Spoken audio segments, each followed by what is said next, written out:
समारोह में उपस्थित minister for panchayat Raj and rural development, rural welfare, water supply, women and child welfare, government of Telangana, doctor D Anusuya ji, MNR educational trust के managing trustee and founder chairman Shri MN Raju ji, MNR educational trust के trustee and vice chairman Shri MS Ravi Varma ji, MNR trust के सभी पदाधिकारीगण, देवियों और स्वजनों, शिक्षा और स्वास्थ्य से जुड़े कार्यक्रम को मैं विशेष महत्व देती हूँ।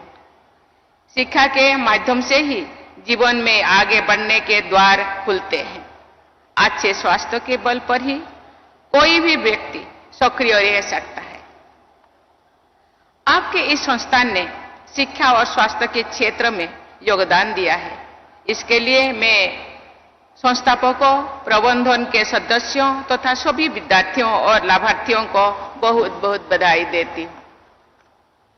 किसी संस्थान द्वारा निरंतर 50 वर्ष तक सक्रिय रहना और आगे बढ़ते रहना इस तथ्य को रेखांकित करता है कि संस्थान की शुरुआत स्पष्ट लक्ष्यों के साथ की गई थी और उन लक्ष्यों का प्राप्त करने के लिए निरंतर सार्थक और सुविचारित प्रयास जारी रहे हैं। आपकी संस्था द्वारा अपने स्थापना के स्वर्ण जयंती वर्ष में प्रवेश करने के लिए मैं आप सबको बहुत बहुत बधाई देती हूँ। देवियों और स्वजनों, ये राज्य गोदावरी नदी के आशीर्वाद से सिंचित है। लगभग 1 वर्ष पहले जब मुझे राष्ट्रपति के रूप में तेलंगाना की पहली यात्रा करने का अवसर मिला था, तो मुझे श्री सीतारामचंद्र देवस्थानम में आशीर्वाद लेने का सौभाग्य भी प्राप्त हुआ था। उस यात्रा के दौरान मैंने रामप्पा देवालयम और यादाद्री पर स्थित श्री लक्ष्मी नरसिंहा स्वामी मंदिर में के दर्शन के लिए भी मुझे मौका मिला था।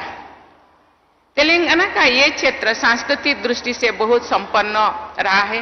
मैं आशा करती हूँ कि इस संस्थान से जुड़े आप सब लोग ऐसा प्रयास करें जिससे कि केवल आपके शिक्षण संस्थानों के विद्यार्थियों ही नहीं बल्कि पूरी देश के युवा तेलंगाना के महान सांस्कृतिक परंपरा से सुपरिचित हो सके।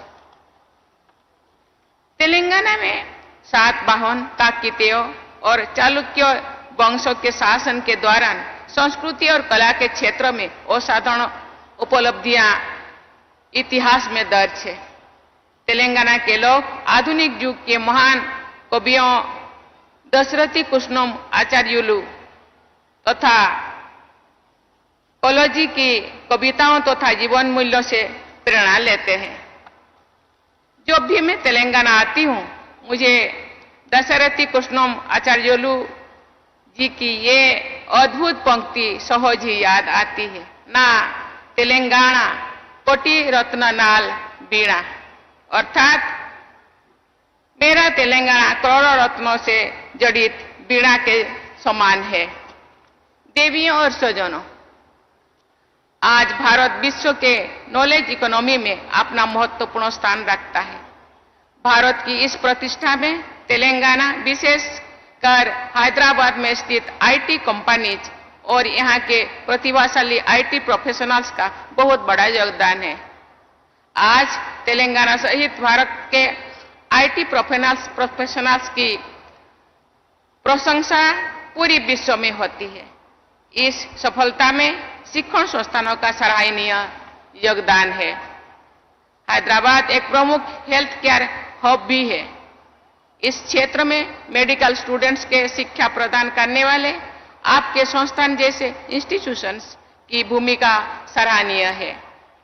इंजीनियरिंग सहित सभी प्रोफेशंस में हैदराबाद में शिक्षा प्राप्त करने वाले विद्यार्थियों ने अपनी विशेष पहचान बनाई है।